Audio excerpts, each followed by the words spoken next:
Ayan, pakita ko lang po ulit sa inyo ang kulay ng tubig dito sa ilog sa may amin, sa pagitan ng Kanatuan at saka ng Kikong Rosa. Ayan. Sa nakalipas na mahabang panahon pumangit na. Dati po ito ay napakalinaw, paliguan.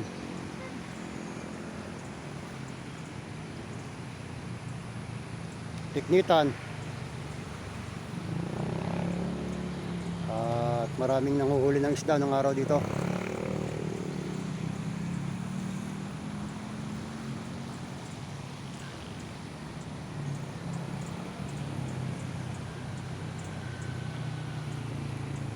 Pwede rin mag shortcut dito sa papuntang Dasma, lakad dito. Ayan, nabuksan na itong panibagong daan ng tao, daan ng sasakyan, pwede na rin.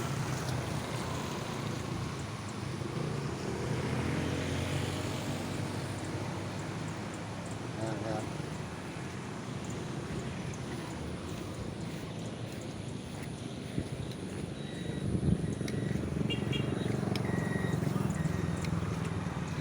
Lakad, lipat tayo sa kabila.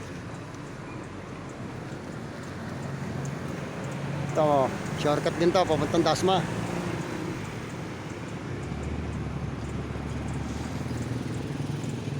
Yan, ganda rin ang pagkakagawa ng tulay dito. Tibay. Yan. So, ang kabila nito papuntang Kanatuan na. Patay sa kabila.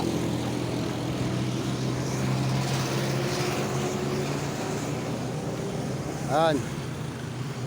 Maganda rin, no?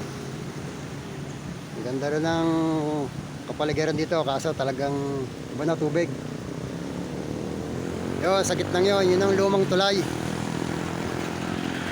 Tulay bitin kung tawagin. Mga kahoy, plywood na makakapal, at saka mga barbed wire ang nakalagay.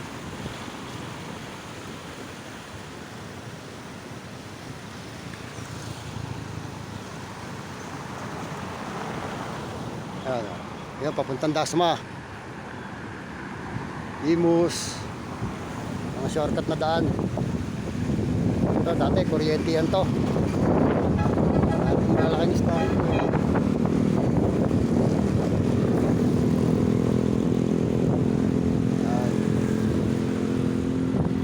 Lakad-lakad na muna ako papunta sa Kanatuan naman, na kung saan doon ako gumagawa ngayon. Naka-extra ng pinturahin. Wala pa kaming pasok sa Kabuko. Sa Lunis pa.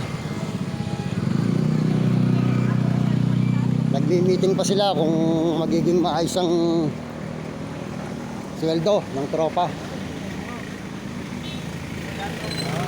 Ito, lakad-lakad ako papuntang Kanatuan, na kung saan ang aking destination Masilya Pintura. Hindi ko natapos kahapon, malaki.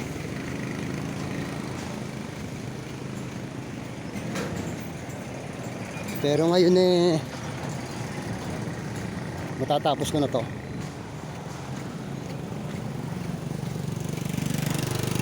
Lakad-lakad ako.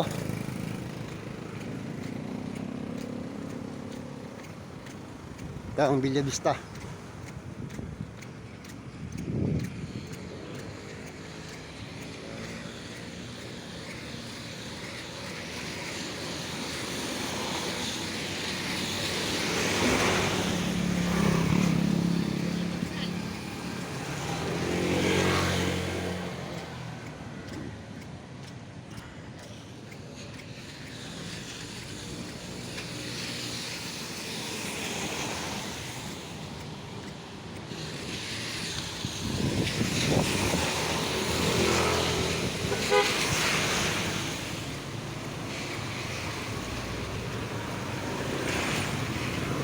Yun, ang sinasabi ko sa inyo yung tulay na dati, ng araw. Tulay bitin kung tawagin.